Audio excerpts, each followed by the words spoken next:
Hola, hola, hola. Hola. ¿Esto o no? Sí. Hola. Bueno, qué jornada hoy, ¿eh? Así que muchísimas gracias a todos los que siguen aguantando, pero bueno, después encima sigue la fiesta, o sea que, no sé, que mañana tenemos que continuar con la tarea. Para los que acaban de llegar, para los que se suman, esta actividad forma parte del 10º encuentro de enseñanza y diseño y cerramos la jornada con la visita del diseñador belga Lionel Jadot, que estará en diálogo con el diseñador español Joel Blanco. Cerramos hoy esta charla, continuaremos mañana con los diálogos inspiradores y con los laboratorios.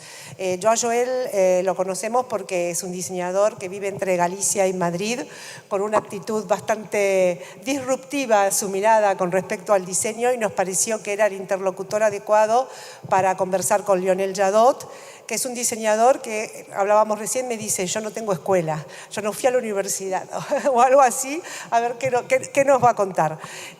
Lo conocí entrevistándolo en Bruselas y en su atelier Saventem, una experiencia maravillosa, y espero que os inspire a todos vosotros también. Bienvenido, welcome. Okay, thank you.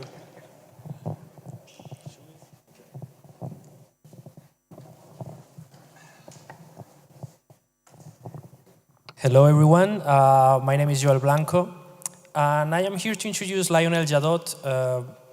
I wrote something before coming here, but we were speaking before just arriving, and I think I needed to change almost everything for the better. Lionel is one of those designers that is self-taught, and he taught himself to see leftovers not as trash but as source material. And he learned himself how to make them to go together in a seamless way, which is aesthetically pleasing. And to become a designer that can make, rather than a stool, to make later on a hotel. Thanks to his collaboration with the people with Saventem, which is the atelier that he found, with 25 artists, if I'm not mistaken, they make rather bigger projects now. So I will not bother you anymore with my words, and I would like to welcome Lionel, and let's see his work. Thank you. Thank you, Joel. So I'm very happy to be there. So thank you for inviting me to talk a bit about what I'm doing. So I'm going to try to explain you where I come, why I'm doing this, and where I try to go. In fact, to start my story, I was born in a factory. In my family, we produce and we create furniture like chairs, sofas since 5 generations. So it's an old factory in Belgium, and it was really my playground. So I was living there. I was the workshop was down there, our apartment. So it was a huge workshop with like 25 craftsmanship.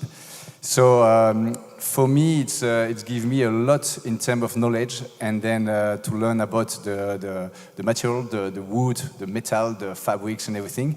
So it's really drive me in a special world about looking how to do, how to make, why to make. And so the life make me start something differently. So I never go really to school. So I start working at the age of 18. After my mother died, my father wanted to stop everything. So I decided to continue the workshop. And then I was alone with 25 craftsmen. And so together we tried to push the limit. And in the meantime, I'm starting designing for clients like a little house, a kitchen, everything. At the same time, I'm driving the workshop. So in fact, I learned also before that because I was playing in the workshop, and I'm going to show you some images to illustrate what I'm saying. What am I supposed to do? Like this?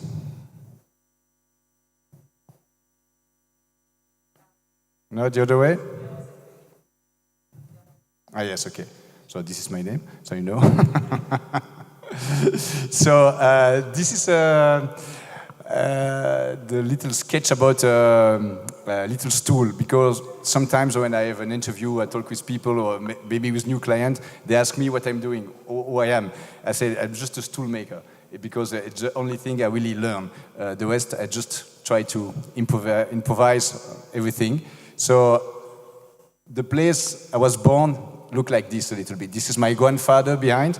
So it's a like 5,000 square meters workshop with full with wood, full with carcass of sofas and chairs and everything. So it's really for a kid like a huge playground that you can just spend hours to start building castle, start building little hut. And it's what I continue to do every day, like already know. So this is a nice picture I love because this is maybe 1965 because in the workshop there is a little space to make the shooting, and on the right side you can see my father appear in the image because it was like a Polaroid, and he just entered the frame and then he go back. It looked like a little bit like a ghost. And then I like the atmosphere because this atmosphere is really look like what I'm doing, with a little bit messy because it's totally chaotic the way I'm working, because I have no process. In fact, I try. So those images explain a little bit more about the way I'm working, because what I'm doing, I was playing all the time in the workshop, collecting piece of wood, piece of metal, and when I come back from school, it's really like my treasure. So it's some element like this I found. And then after, I find leather also, piece of fabrics. And then I made my first stool at the age of 7. So it's really starting for me because I start building the stool with leftover of wood, leftover of fabrics. And this is for me like really the first achievement. And then in my process, when I start building a collectible design object, I follow the same philosophy. So this is a piece of metal I found like maybe 25 of this piece of metal. It was hanging on the bank, on the ceiling. It's from Christophe Gevers. I don't know if you know this interior designer from Belgium, quite famous. He designed a bank, and this is all the piece of metal hanging for the ceiling to cut the noise. And so they destroyed the building. So I try to get some piece of metal like this because I love the shape. And then,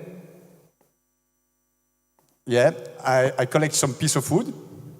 And with those pieces of wood, I create a shape of a feet. And then I make a coffee table. So this little process is exactly the way I'm working, the way I try to think when I'm doing like could be a table, could be a chair, could be a building, could be an hotel, could be a private house. So I'm following exactly all the time the same process. Sometimes in other ways I change the way of working, but I continue to start dreaming with what I'm doing. So it's about lateral thinking. I try to, when I work, start on a new project on my office with my collaborator, we are now 12. We try to never start by the beginning. We start by, we just designed an hotel like 2 years ago, a big project that I'm going to talk later.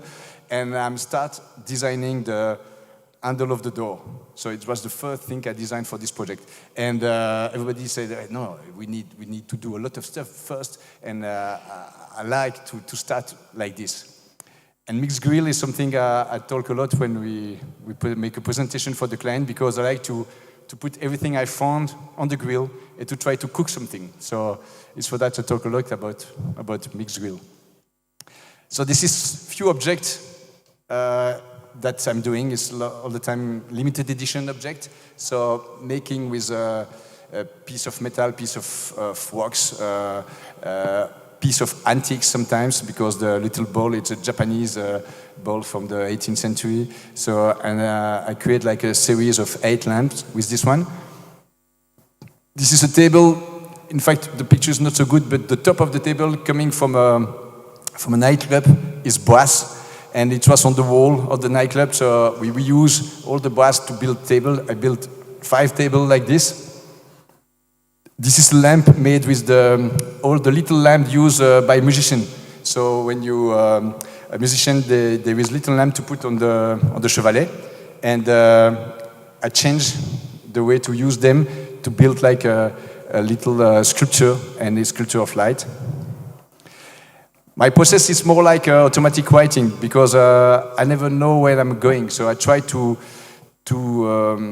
be super free when I create. So I try to follow just my inspiration. I'm super instinctive.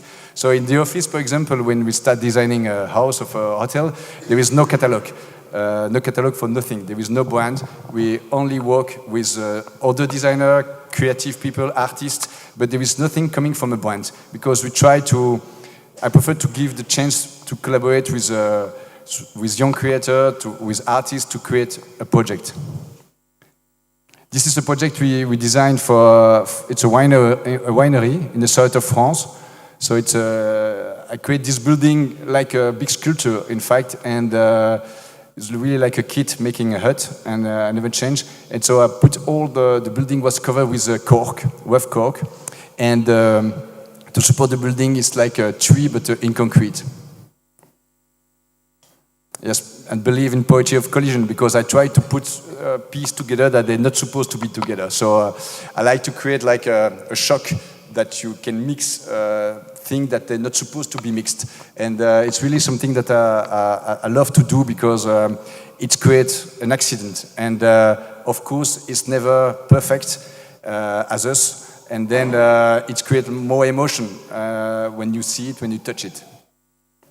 For example, this is a bathroom we create for a project in London, and the floor is coming from the same nightclub that I told before, that we used the wall, and the floor was, it was the dance floor of the nightclub. It was made with super thick glass, like 2 centimeters, with underneath gold leaf. So we use it to create like some walls.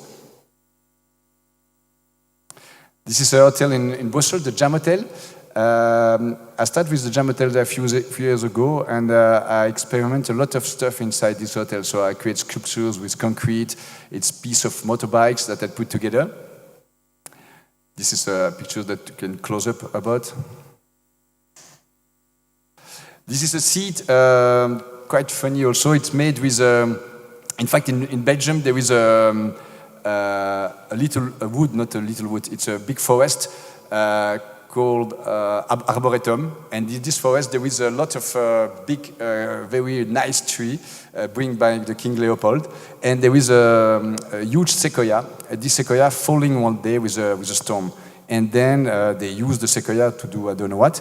But at the end, it's still I don't know the name of the part of the tree on the floor, on the hut is like, yes, the woods. And they just leave the woods. So I take the woods, I reuse them, and I built these chairs, make with those woods. And I make the cushion with the piece of fabrics I found. I add a lamp, it's an Olivetti lamp from the 60s. So I really try to create something different, something special, and I add gold leaf on it.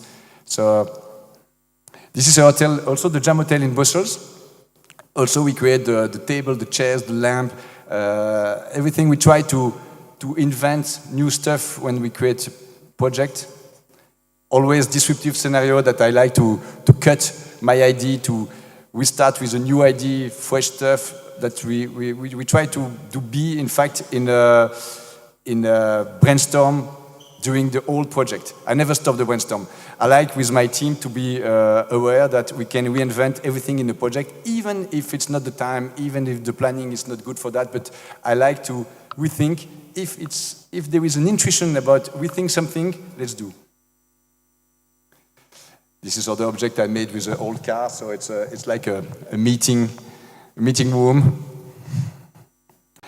I like also to be like a little bit. I like to destroy a little bit antiques also because I like to create new energy with that. So it's an old tapestry, 2 meters on 2 meters, and I create a dragon around it with leftover fabrics.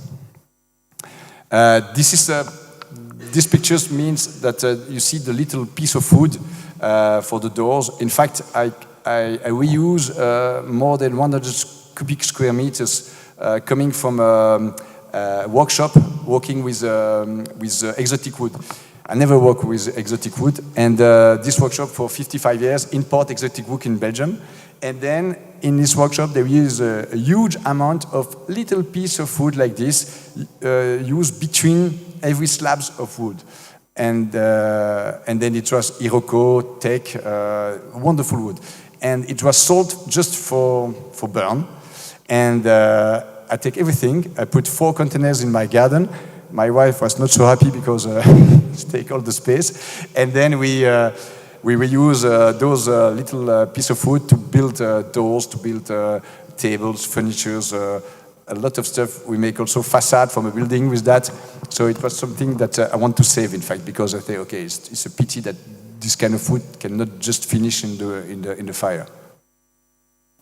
This is also a table that I built a few elements of this one. It looks like a piece of puzzle, and in fact it's not, because in fact I think I don't like puzzle, but because there is no piece they can fit together, and then it's made with element from exhaust pipe from a car, and the top is made with leather with engravement with gold.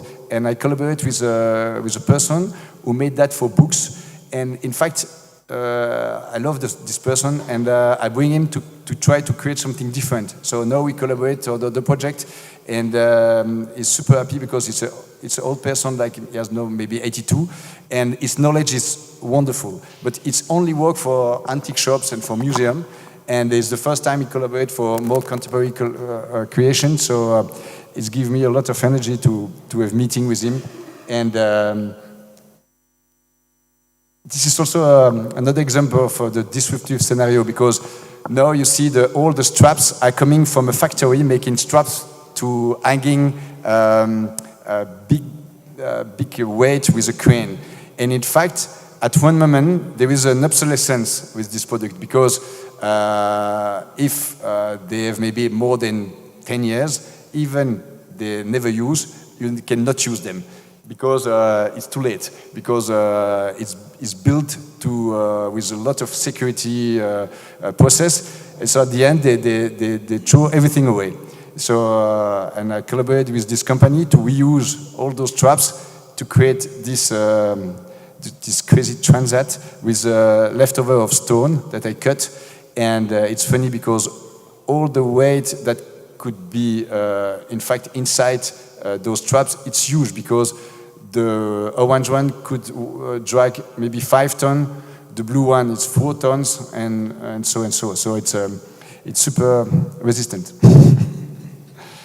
So this is like a manifesto about my work. It's something we did with my team, and to just find a way to create something during the holiday, and it's part of a tree falling in close to my workshop, and I see the shape of a motorbike, and I say, okay, let's build something. And I know a friend, he has an old BMW, but everything was broken, only the engine was good, and so we start building together a motorbike with a tree, and in fact you can drive with it. It's functional, and it's really the fact that you can put things together, and at the end it could fit.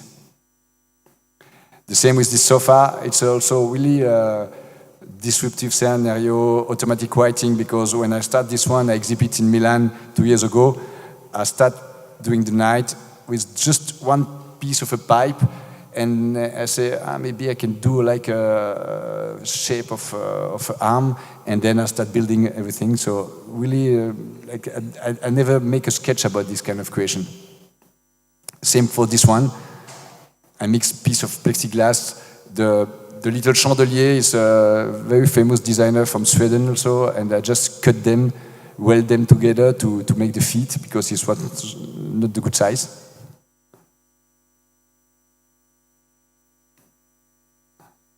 I don't know, an example. Inside this one, in fact, it is the seat of my grandmother, and then I cover it with a white fabrics that you can use to clean the floor. So I create this kind of, it's like an homage to my grandfather. This one also is made with leftover of metal. And about that, it's really the way I'm working to make project. It's like playing like a kid to sketch first the head, and then you give to your friend. He design the body, and then after the other one make another part. So I like to mix everything together, and I'm never afraid about what is going on because I'm trust if I bring different people to work together, I'm pretty sure that something interesting coming out. And about that is really my life every day, that I love to collect leftover of metal, of stone. Like on the right side, there is a lot of old stone that you can find behind the marble shop.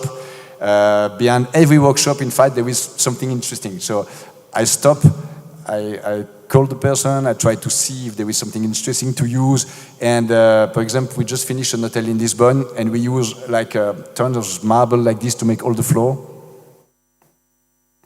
This is another pictures of the winery in the south of France.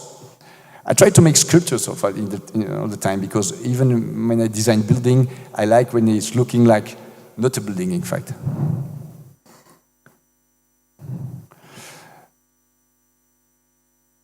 This is some word that I just drop because it's part of. And also when we arrive on some project, I love to keep some part of the wall intact. For example, this wall was on an office project in Brussels, and the workers just tried to make some tests with the painting. And in fact, I keep it because I do that all the time. I like when for me, it's say a lot, so we just frame it, and it's like a painting. So I'm going to talk a bit about Zaventem Atelier. So Zaventem Atelier is a project that we start now 5 years ago. We find an old factory close to Brussels, and it was a paper mill. And I decided to develop something quite crazy to bring together creative people. It's not a new idea. There is a lot like this all around the world. But with this one, we really create a board of curator. So the idea that to push collectible design in a super high level. So there is a board of 8 people, and we took time to fill the building with really the people that fit with the project, that could fit with the energy, that could fit with the quality of their work. And there is emerging talent, there is a confirmed talent, there is like now we are 35 workshops involved in this project. So it's really became a huge creative family. And the idea with Zaventem Atelier is really to push the limit of creation and not to be alone in your workshop. It's Zaventem Atelier, it's like an accelerator of talent, because as soon you are inside, you are connected with a lot of other workshops, you learn a lot together. So also when the press is coming, you have like a lot of visibility. And also we collaborate together for project. I'm gonna talk about the project later, but we exhibit together, so we go to Milan together. Last 2 years ago, we did Baranzate. We find an old factory in Milan. We go all together to exhibit there. We're going to do the same this year too. So Zaventem Atelier is really a space for creator, for thinking, for producing. So it's really something different. And we try to bring this energy till big project, because it's not something with it's not like a collective, because a collective there is like more dogma that you need to follow. There is no dogma, because there is like a 35 workshops of everybody doing different things. They work with salt, with metal, with wood, with leather, with glass. So everybody making different type of object, type of creation. But at the end, everybody is on the same light about creating something unique. So, and for that, this place working super well, and then we create big project together. And when we create project, we just invite people to collaborate or not, because we just put the project on the table, say, okay, who want to participate? And sometimes everybody participates, sometimes there is just few of them. Same with the exhibition we did together. So we try to be super open to everything. It's really a land of freedom. And at Zaventem Atelier, we are super aware also about what we do with our leftover, because some of us working with leftover, but of course there is leftover from our leftover. So what we do, we create like a shape of a little stool, again a stool, and then we smashed all our leftover of wood, of metal, of glass, of ceramics, and we put them inside this little stool.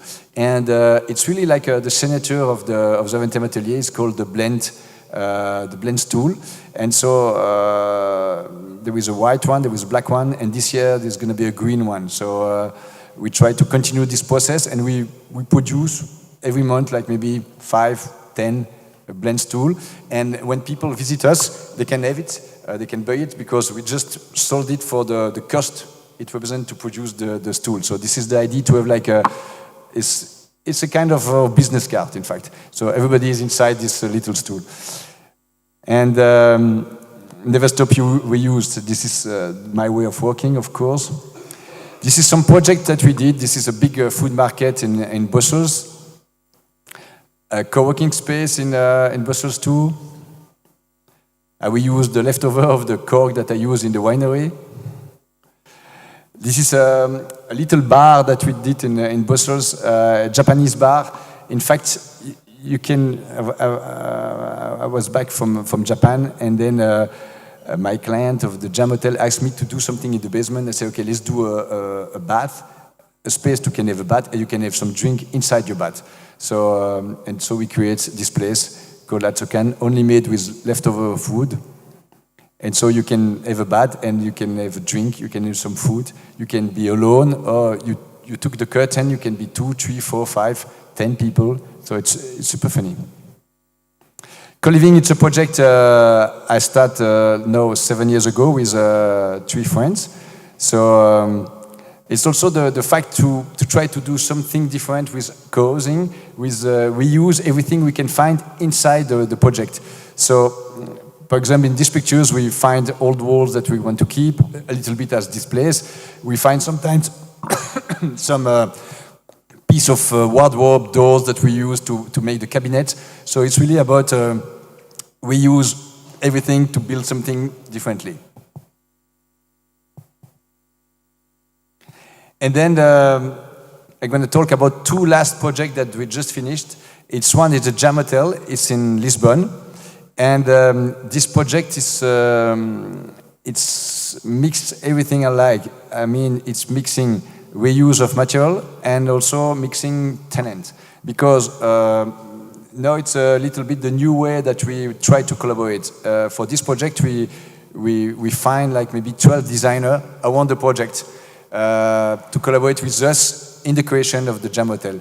And then it creates also a lot of energy, because as soon we put all these creative people around the table, because they are local, they are living maybe 25 minutes for the project, is bringing a lot of knowledge, a lot of people around us, a lot of new way to find old materials. And also the way to make this was to have a maximum of elements removable. So it's mean in the room, mainly, I'm going to show you. This is cork that I use also. We work with raw earth that we use to make all the furniture there. And in the room, there is a big forest close to Lisbon that was burned. And so all the trees are totally killed. And they are also sold for just to use as a wood fire. So we definitely want to use those wood, even if there is some strange color inside. But we cut everything to make like the shape of a beam. And in the room, everything could be used to do something else. So also on the wall, you have the Viroc. It's produced and made in Portugal. The floor is made with cork from Portugal. For the bed head, we work with a young company called Goma. They mix leftover of cork and leftover of caoutchouc. So we try to collaborate a lot with people around us to create this project. and to have a lot of fun also, because we create this ping pong table that in fact when you arrive on the bar, the ping pong table, it's like a big puzzle. Everything is hanging on the wall, and you need to follow a little some little instruction to build first your ping pong table, and then you can play. And then the last project that we've been occupied for 2 years and a half, it's the Mix Hotel. It's a crazy building close to Brussels, functionalist building from 1969, totally fully with curtain steel and glass. And then when we won the competition for this project, this was a big, big challenge because it's about 25,000 square meters. So how can we build something with leftover, with materials on 25,000 square meters? So it was crazy. So when I saw the building, I said, okay, it's huge, it's crazy. So we're gonna try to bring something different.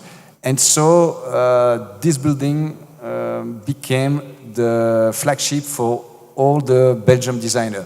So in fact, we invite everybody from Zaventem Atelier to collaborate, and 27 other designers for Belgium, also maybe 55 kilometers around the project. So, and we create the frame, we design the project, the technical, the look and feel of everything, and then we propose to all the designers to collaborate with us. We say, okay, we need tables, we need lamps, what do you think? And then we involve them in the project in total freedom. And it's create like something quite crazy because our client believe me in the fact that I think just, okay, trust me, we're gonna stay in the budget, but I'm not gonna show you anything. Because till the end, we're still working on prototype. Everything is a big prototype because nothing is coming from a catalog. So everything was created. We took 2 years to build this project. And so it was a crazy adventure. And it became like a success because everybody was super happy to participate. The press was there also to talk about the project.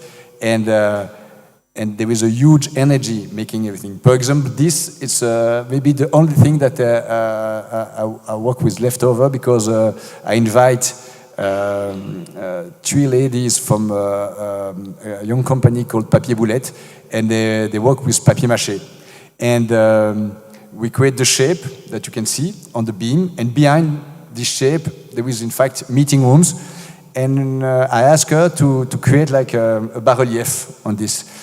And they use all the cardboard that we use on the project. So I make a call with all the electricians, the plumbers. They bring all the leftover of the cardboard.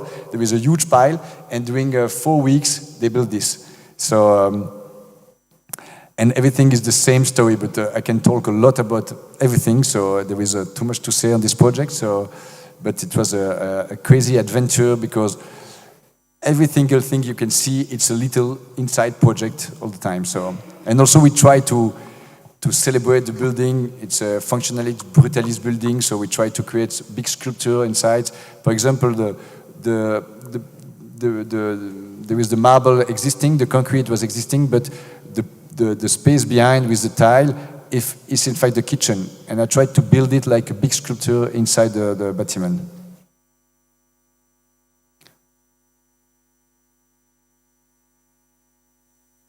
And voila, same as this in the restaurant, in the pool. And there is a big food market also. And the idea also to convince my client is to tell him that now, if you follow my idea, I'm going to create for you the biggest collection of collectible design for a hotel. Because it's quite unique to have like a catalog. We prepare a book about that, and it's going to be a catalog of 355 pages about creation only for this hotel. And I think it's something quite unique. It's a huge communication tool. And also, I told him, yes, you're going to invest in young designer, and maybe with the time, and maybe in 35 years, you can make a big sale about that. It's not like something that you can just throw away if it's broken. It's not the point. And also, we try to follow something super pure and honest, and every workshop involved work indirect for my client. It means that there is no involving of money between the workshops and the client. It's super pure, super honest. I try to be super clean with that because otherwise this kind of project cannot work because it's not about working with catalog and everybody take a little bit of commission at the end and then at the end the client pay a lot. For this kind of project, I want it super light. So every workshop invoicing the client at a good price. And so with this we can do a lot and the workshop receive the money because otherwise it's not like this. So, we really succeed to do that. It was crazy because we spent so much time to organize everything, but at the end I'm super happy. And voila.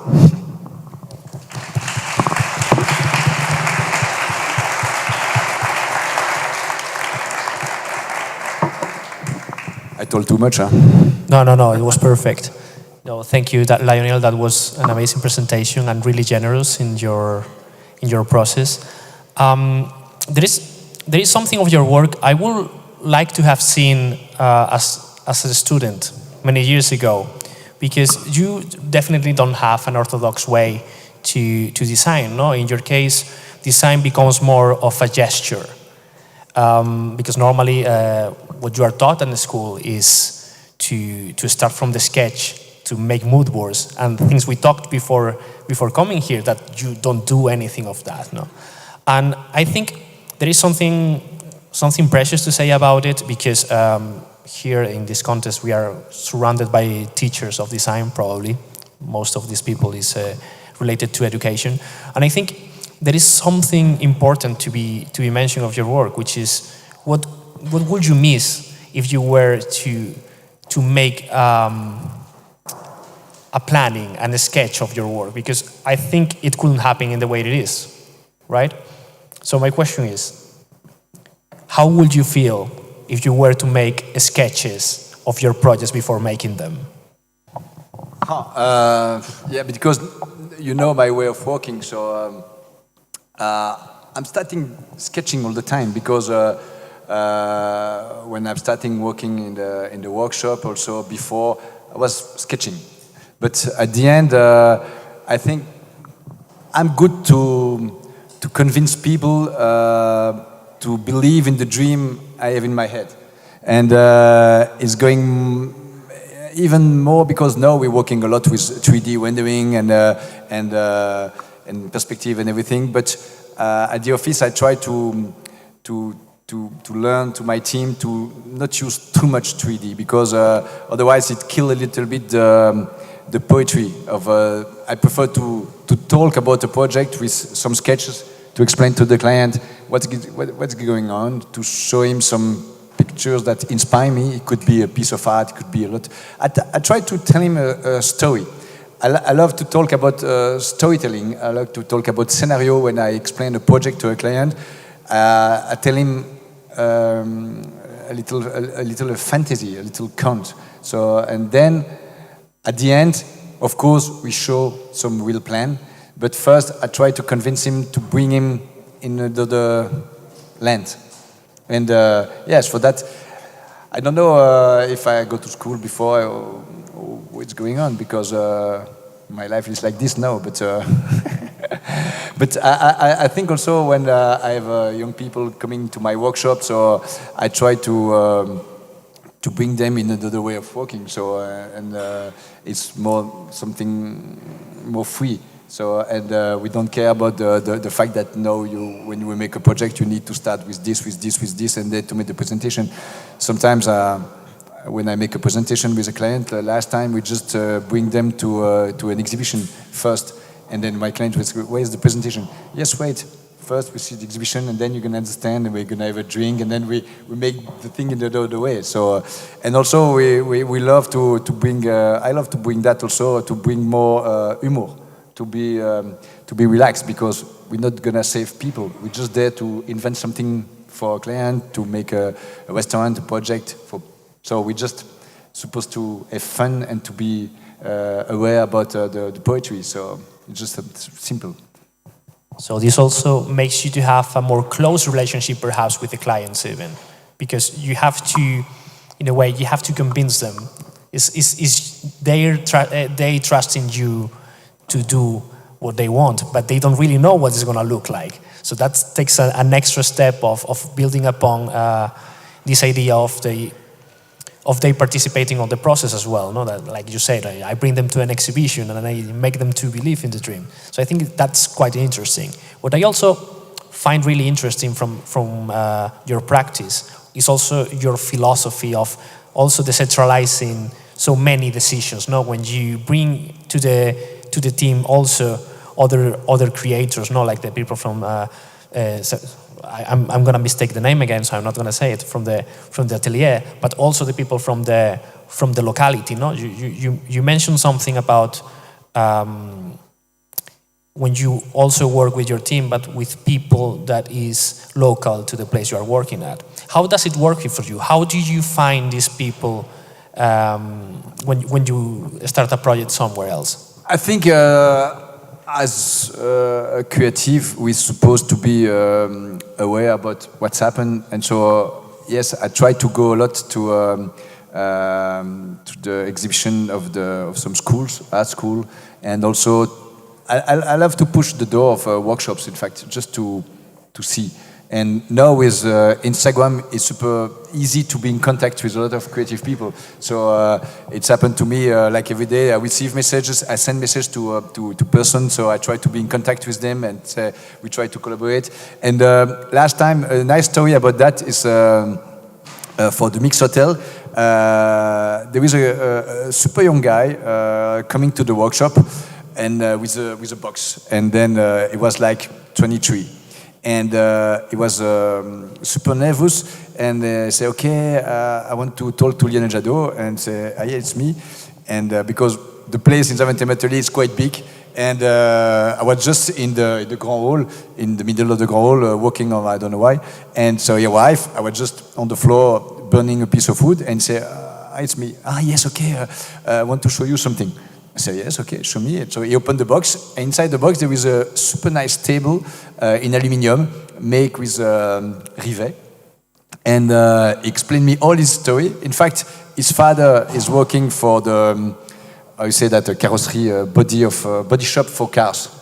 And he was working in his body shop, and he has some idea for creation a table, to create a table, a coffee table. And the table is just wonderful. And something I never see like this. And I say, okay, but come to my office. We go to the office and present him to the team and say, okay, this is Arthur. And Arthur make a wonderful table, and we're gonna use this table for the restaurant of the Mix. And the guy was, what? What are you saying? Yes, I love your table. We're gonna use the table. So could you make it a little bit bigger? And say, the guy was crazy. He just arrived like this, and he leave my workshop with an order of 35 tables. So it was, I love this kind of meeting because he tried to push the door, as I do this sometimes, but it was the other way this time. So and so he started his company, and now I think he gonna become super famous because he exhibits at the Pad in London. So it really started to go super fast. And it's what I explained, because this kind of project as the Mix, for example, when we bring so much young people together for a big project, and also little workshop, is a chance for them to try to understand the process to produce more than just one piece. So everybody understands so much in this kind of project, and it's also something I'm super happy, and I exchange with my client. You see, your money was used to develop workshops. It's not about just buying stuff, but it's money help people to develop their workshop, their knowledge. They try to become better, and also they learn a lot. So it's just not something ordered from a catalog, and then you order something from a catalog coming from China, driving all the way on a boat, arriving in Belgium. After 1 month or 2 months of 1 year is broken, you need to put it away in Belgium, and then you need to reorder another chest. In this case, it's different. You expend the money locally in young workshops, and if there is a problem, the guy is coming and then he fixes it. So it's easy. So it's for that, the whole process, there is a lot of meaning. in that. I love that, and I love also how we derange, because I ask you something really bad and you extend the question to in a really nice way. Also, because you were mentioning you don't teach, no, and this is one of the things that many designers, me myself as well, no, like we end up teaching at some point, or we pass through teaching at some point. And what I like about you is also that you also never been taught. Like you taught yourself, and it was a really natural process where you learn how to deal with things, no? And things in a really local way, no? You found a material and you will assemble to another and then create a piece out of it. And I think that's also a way that goes out against standardization, which is normally what you learn at school. Like you tend to use materials that are already existing, that are standardized, and that you can replicate your thing. In your case, the pieces are impossible to replicate, and especially within this environmental context as we live in, I think that's a good approach to it. Going back to the thing that you never taught, and having this on the table, if you were to teach about the design process, how would that be? How would you make a class of that? It's a good question, because some school in Belgium asked me to do that, but I would love to do that, but I try to, if I do that one day, I will have the time to do it. And maybe I don't like to be in the classes, so because I think the best for me, I feel it when I have interns with me for 1 month, 2 months, 3 months, 4 months. I bring them all around our project, and I think they learn more than just be in the class and show. Because I learn like this, what I'm doing when there is a super young intern on the project, I bring them to a meeting, and then to find a new project to work with, and I ask them directly to work on a presentation. And so they work, and then 1 week after, the client is coming and say, okay, no, you can make the presentation. And say, what? Right now? Yes, the client is there, you need to do the presentation. And so I give them a lot of confidence directly. So sometimes it's working, sometimes it's not working, but I learn like this. So because, it's push the limit of everybody. And then, and I had a lot of wonderful surprise, because when we do that, after I control, I'll be there to discuss with them, but I like to give them a lot of trust, even if they are just intern for 2-3 months, but they learn so much that just be behind. So I put them totally in front, and sometimes it's not working because they are super stressed and they prefer to not go, but when it's working super well. So voila, my way of teaching. That's awesome. I was being warned by Gloria of our time constraints, and I don't know if there is times for some questions. Yes, is anyone that would like to make a question now?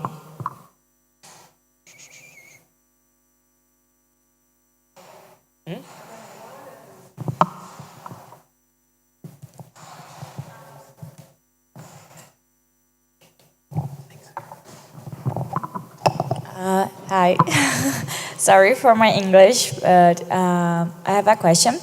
How is your creative process using leftovers? You use all of them, or you like using part of them, make some design and I don't know, cut something, or because I have a project that I work with leftovers, and for me, my process was look for what I have and design with this.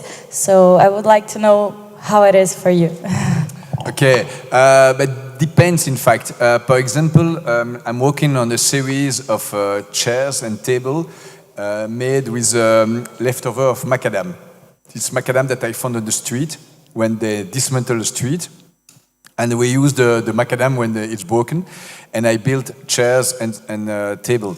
But I try to not cut the element I found. I try just to mix them and to see, okay, this shape is nice, and then after I built all the metal structures behind. But sometimes also I like to cut the material. Sometimes if I work with metal or with wood, I just made a chair with lead. It was old lead that stays outside for like maybe 25 years. So it's and I smash it, I cut it, I burn it. So I try to change the shape. So depends the material you use. So it's really